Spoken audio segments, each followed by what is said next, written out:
Okay, students, this is another example of the shortcut method. Here we again have two values, two series x and y, and we are required to find the Pearson coefficient of correlation using the shortcut method. So in this problem we have 6 items and we have to find the coefficient of correlation. So first step, as usual, find the mean, alright, and then subtract from x. But because we are using the shortcut method, we don't need to find the mean. We can cut down one step and we can directly move on to taking any value a from here or any other value also outside this series and subtract x minus a. So let's take a here as 15. Okay, so let's take a as 15 here, and using that we'll subtract 15 from each of these x values. So 10 minus 15 minus 5,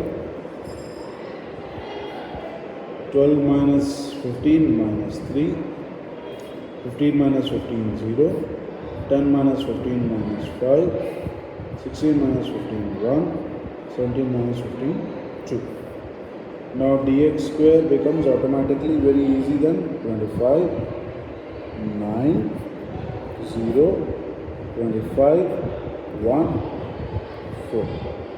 Okay, now similarly we will take some other value b, which we will subtract from all of these observations of y. For simplicity's sake, we take the same 15 here, but you can take any other value also. So 8 minus 15 minus 7, 10 minus 15 minus 5, 13 minus 15 minus 2, 10 minus 15 minus 5, 19.2 minus 15, 4.2, 30.94 minus 15, 15.94. Now we have to take square values for all of this. So 7 sevens are 49, 5 fives are 25, 2 twos are 4, 5 fives are 25, 42 into 42 is 17,064, but that becomes 17.64 here. Now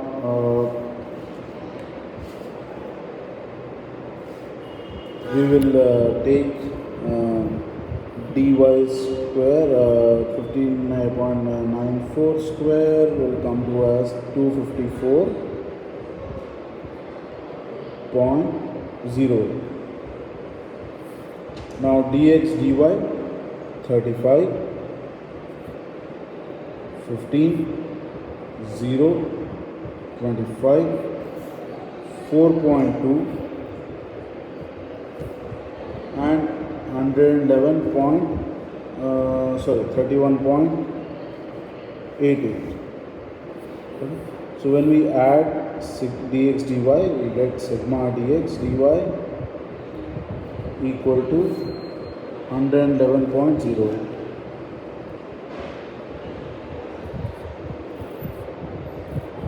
Sigma dy square as 374.72. Sigma dy as 1.14. Sigma dx square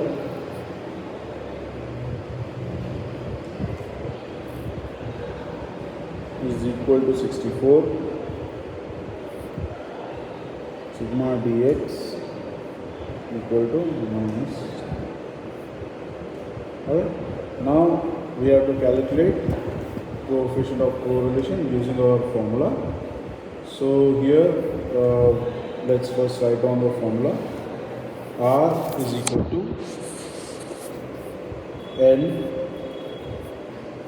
into sigma dx dy minus sigma dx sigma dy divided by root of n sigma dx square minus sigma dx whole square n sigma dy square minus sigma dy whole square. So this gives us n.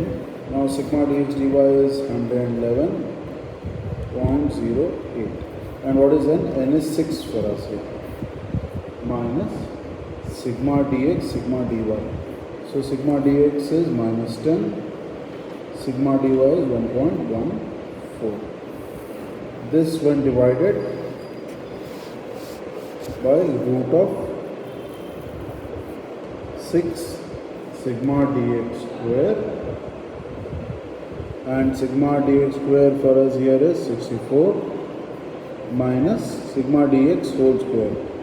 So sigma dx is minus 10 whole square. This is a 6 sigma dy square. Sigma dy square we have already calculated as 374.72 minus sigma dy whole square. So 1.14 whole square.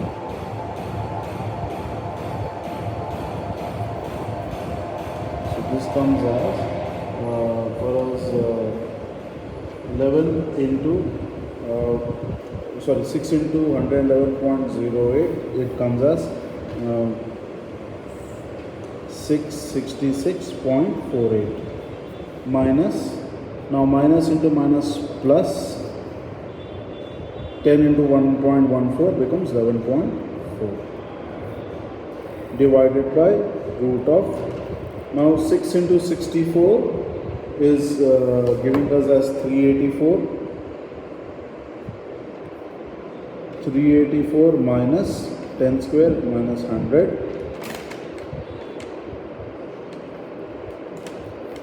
6 into 374.72 gives us a value of 2248.32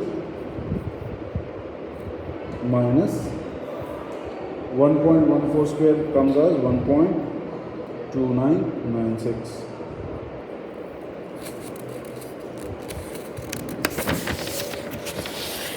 So simplifying this further,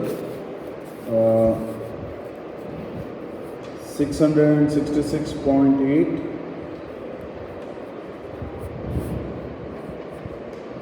666.8 plus 11.4 divided by the root of 284 multiplied by root of 2247.02.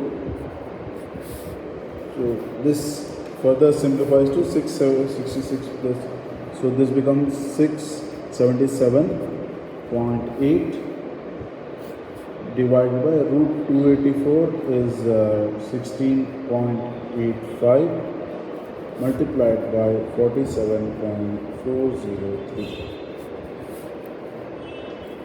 That is 677.8 divided by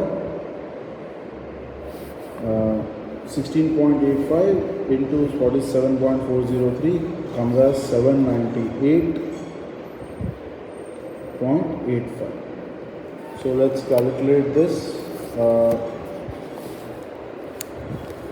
677.8 divided by 798.85 is equal to 0.84846968. Now rounding this up, we can just reduce it to 0.85. So my R is equal to 0.8485, which when rounded up is equal to 0.84.